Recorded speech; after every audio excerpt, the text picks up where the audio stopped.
Hi, everyone. Welcome to Motivated English Life. Have you ever noticed how fast knowledge seems to disappear from our minds? You finish a book, and just weeks later, most of it is gone. You watch a movie that felt so powerful, but after a few months, you only remember small pieces of the story. We even prepare hard for school or work, and soon after, it fades away, as if it never happened. And then the question comes, if I forget everything anyway, why should I even bother learning? This silent struggle has haunted both students and workers for generations. It makes us doubt the value of our efforts, and sometimes even makes us turn away from learning altogether. But forgetting is not the end of the story. There are ways to build a memory that lasts, to hold on to knowledge so that it becomes part of who we are rather than something that slips away. And that is what I want to share with you today. In this video, we will take a closer look at why our minds forget so easily, and more importantly, how we can train ourselves to remember what matters for the long term. If you have ever felt the pain of losing knowledge you worked so hard to gain, then this conversation is for you. So, let's begin. We live in a world overflowing with information. Every day we are surrounded by books, articles, videos, conversations, and lessons. Our minds are constantly receiving input, but most of it slips away almost as soon as it arrives. This is not because we are lazy or incapable. It is simply how the human brain works. The mind is selective. It keeps only what feels necessary for survival or what is deeply connected to our emotions, and it lets the rest fade into silence. Think of it this way. We remember the pain of a difficult moment for years, sometimes even for a lifetime, but we quickly forget the details of a lecture we studied only a month ago. Why?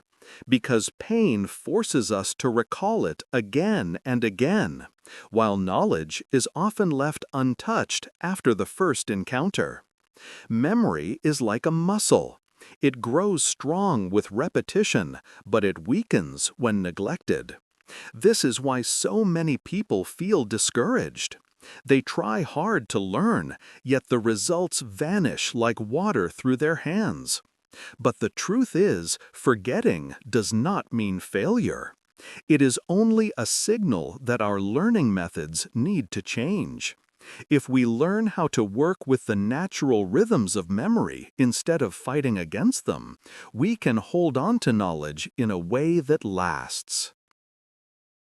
So, how do we keep knowledge alive? How do we stop it from slipping away so quickly? The very first step is to begin with the things you truly care about. This may sound too simple, but it is the foundation. Our brains are not machines. They don't store everything equally. They are selective, and they naturally give priority to what excites us, what feels personal, what we enjoy. Think back for a moment.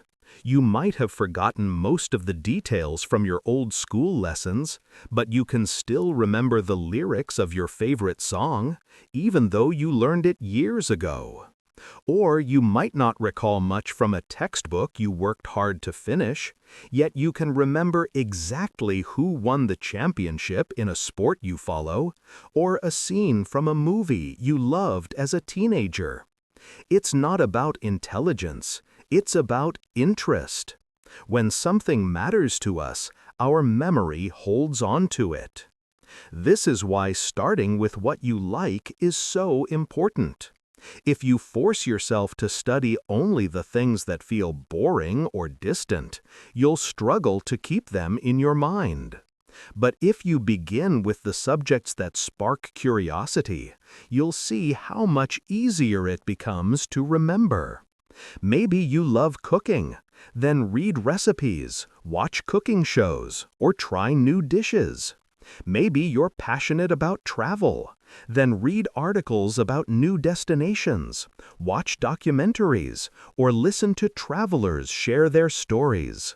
Or maybe it's business, technology, music, or art. Whatever it is, let that be the entry point. Don't let anyone tell you it's a waste of time to study something you enjoy. Interest is never wasted. The more you dive into what you love, the more your brain gets used to the act of learning and the joy of remembering. And here's something interesting. Once your mind gets into the rhythm of remembering things you enjoy, it becomes easier to apply the same energy to areas you may not naturally love, but still need, like school subjects, work skills, or professional training. When you enjoy what you're learning, your brain sends a signal, "This matters, keep it." That's how knowledge begins to stick. And once you've built that connection, you'll find that learning no longer feels like a heavy task. Instead, it becomes something you actually look forward to, because every new piece of information feels like adding a treasure to your own collection. So the first step is clear. Follow your interest and let it guide your learning.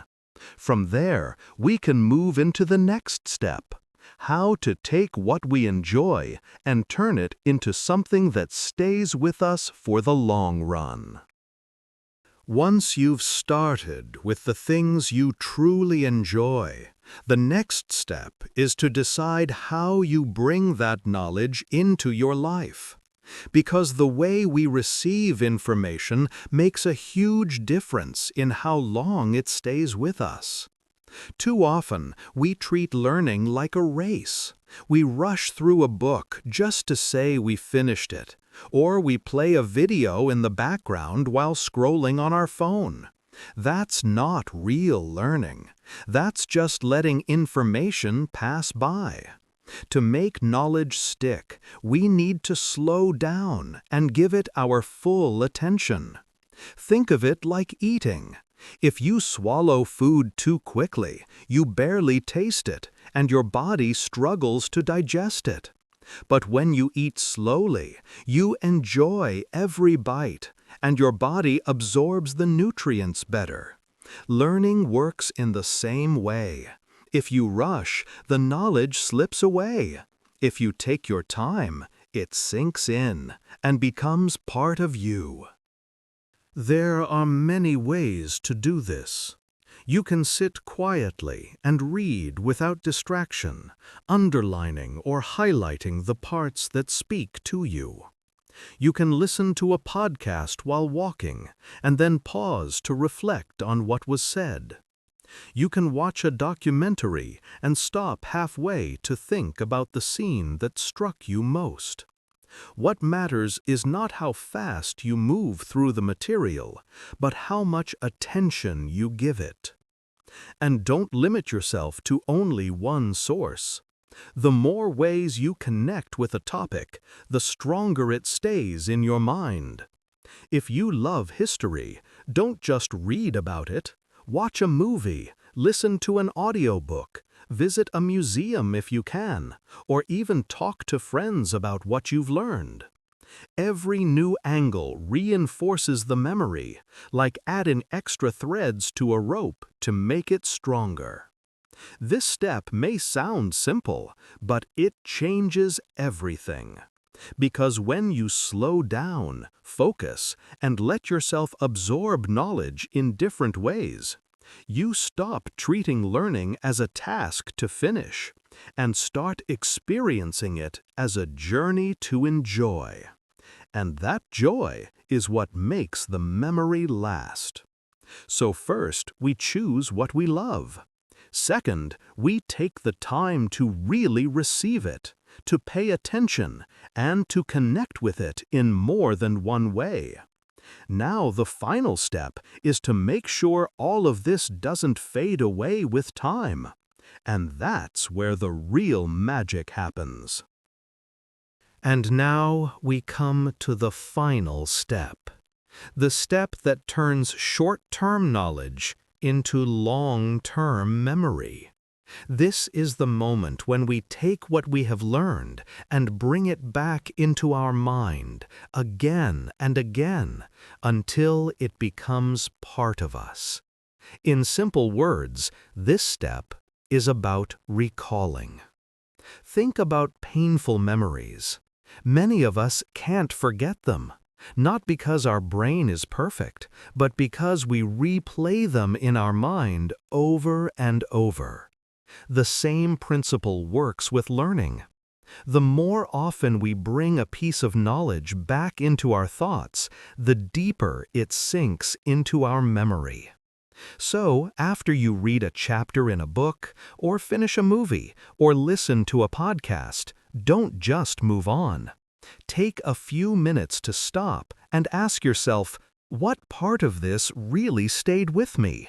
What detail, what idea, what sentence did I like the most? When you think about it, your brain begins to strengthen the memory. And if you want to go even further, say it out loud, write it in a notebook, or share it with a friend.